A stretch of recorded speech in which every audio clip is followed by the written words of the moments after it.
segi soalan yang ditanyakan oleh soal jantut sebentar tadi, untuk makluman ahli yang berhormat, kita mengeluarkan sebenarnya banyak jadual-jadual bagi mengatasi masalah kesesakan lalu lintas. Untuk makluman yang berhormat, bahawa tindakan jangka panjang kerajaan dan perancangan untuk melaksanakan sistem yang dinyatakan oleh pihak yang berhormat sebentar tadi, bahawa kita selain daripada itu kita mengeluarkan beberapa perkara seperti menambah jumlah kaki tangan yang bertugas dan menyediakan perkhidmatan kren kembali dalam keadaan tunggu sedia untuk memastikan sebarang kejadian yang berlaku ditangani dengan segera dan menempatkan petugas-petugas seperti rela dalam masa-masa tertentu untuk membantu pengguna yang menghadapi permasalahan bagi memastikan kelancaran pergerakan di Plaza Tol. Untuk makluman yang berhormat, jangka masa panjang kerajaan telah dalam perancangan untuk melaksanakan sistem kutipan tol secara MLFF bagi melancarkan pergerakan trafik di Plaza Tol, iaitu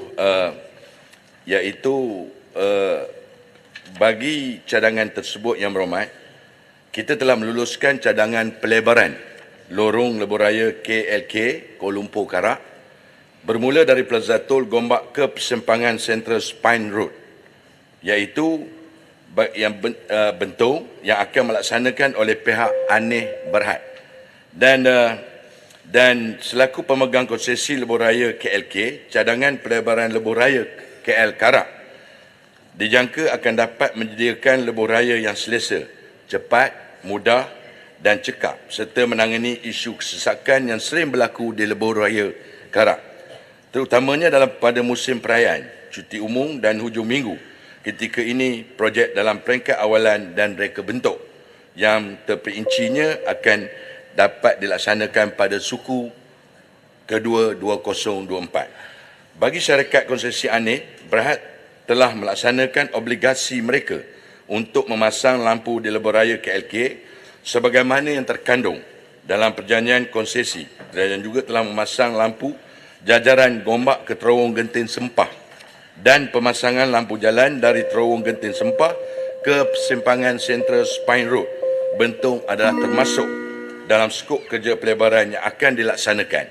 Untuk makluman yang berhormat, pada dasarnya kerajaan adalah menyokong dan menggalakkan penggunaan teknologi hijau dengan peruntukan di dalam perjanjian konsesi bagi lebuh raya baru supaya mengambil kira penggunaan teknologi hijau seperti lampu jalan LED dan lampu solar. Walau bagaimanapun ia perlu mematuhi spesifikasi yang ditetapkan.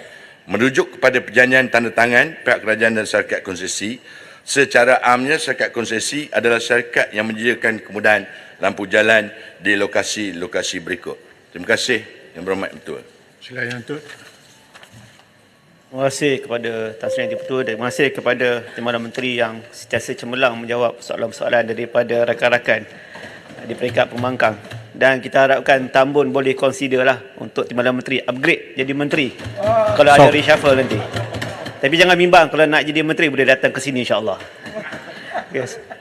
Gurau. Soalan saya ialah kalau kita lihat tentang jawapan yang cukup menyegarkan tadi berkenaan dengan akan berlakunya pelebaran KLK Kuala Lumpur Karak, lebuh-raya Kuala Lumpur Karak. Jadi soalannya ialah pertama, bilakah perkara itu akan berlaku? Yang keduanya ialah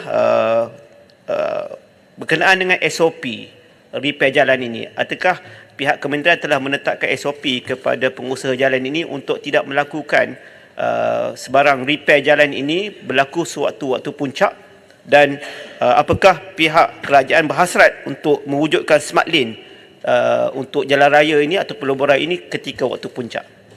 Terima kasih. Sila Menteri.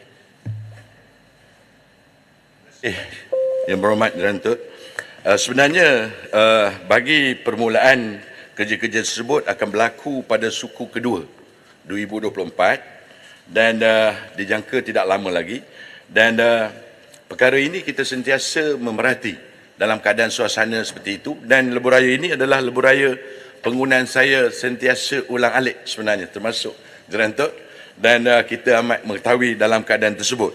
Dan bagi untuk jawapan smart lane, kita sebenarnya telah mengaktifkan lorong kecemasan, tetapi buat masa ini kita tidak dapat sepenuhnya kerana mengikut spesifikasi yang berada smart lane ini, ia memerlukan 2.5 meter kelebarannya, sedangkan kita ada baru 2.25 meter. Tetapi sekiranya berlaku perkara yang kita nyatakan sebentar tadi, kita terpaksa juga memastikan boleh pembukaan sementara musim-musim perayaan. Tetapi walau bagaimanapun, kita telah memasuki dalam skop pelebaran tersebut yang kita akan libatkan sehingga 3.0 meter bagi kemudahan smart lane supaya kita dapat penggunaannya yang secara maksimal. Dan isu-isunya ini akan kita lakukan sepenuhnya dalam pelebaran jalan tersebut. Terima kasih Yang Berhormat Jantuk. Silakan Pak Besar. Terima kasih Tan Sri Ketua, terima kasih Yang Berhormat Timbalan Menteri. Saya setuju pandangan Jerantut tadi, Yang Berhormat Timbalan Menteri bagus jawapannya dan macam Yang Berhormat Menteri. Persoalannya Tan Sri, ada dua persoalan yang saya ingin tanyakan. Semua faham. Sebab ini orang yang menggunakan jalan yang disebut dalam soalan Jerantut tadi. Dua perkara Yang Berhormat Timbalan Menteri. Pertamanya, bila kita laksanakan KLK, adakah mengambil kira jumlah kenderaan pada 10 tahun, 20 tahun akan datang? Yang keduanya, Yang Berhormat Jerantut ada bertanya tadi berkaitan SOP baiki jalan ni. Kerana apa? Kerana kebanyakan konsesi buat di waktu puncak dan menyebabkan kesesakan. Yang ketiganya Tan Sri, bila nak balik hujung minggu, tak boleh ke Kementerian Yang Berhormat minta konsesi atau pihak yang mengendalikan lebuh raya tersebut untuk buka laluan kontra? Ia menyebabkan jam 4 ke 5 jam Yang Berhormat. Yang Berhormat juga pun terlibat sekali. Terima kasih Tan Sri Ketua. Terima kasih, silakan. Terima kasih Yang Berhormat Paya Besar. Sebenarnya saya tahu Yang Berhormat Paya Besar ni selalu menggunakan kenderaan udara bila balik ke Kuantan. Kecuali saya dan Jerantut. Ni fitnah Tan Sri, ni fitnah. Saya guna jalan darat. Tarik balik Yang Berhormat. Okey, saya tarik balik lah sebab tapi saya pasti dia banyak naik udara.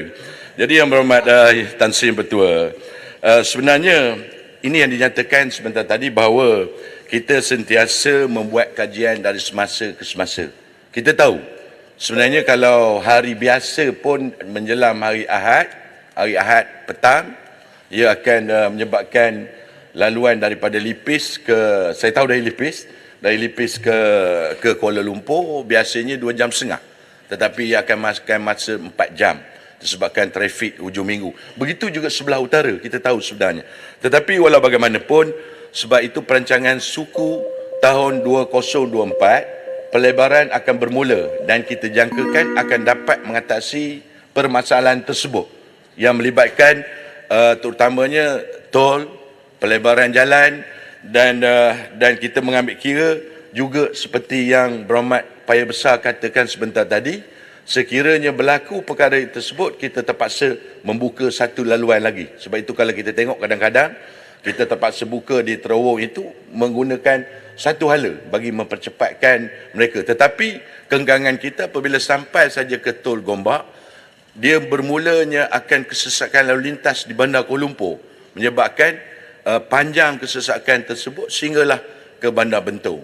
Maka yang ini yang sukar untuk kita atasi dan terpaksa melakukan pelebaran, yang lebih pentingnya melakukan pelebaran dan juga melakukan MLFS ini supaya ia dapat mengatasi sekurang-kurangnya permasalahan ini dapat kita kurangkan dari jangka masa ke semasa. Terima kasih Berhormat Tuan.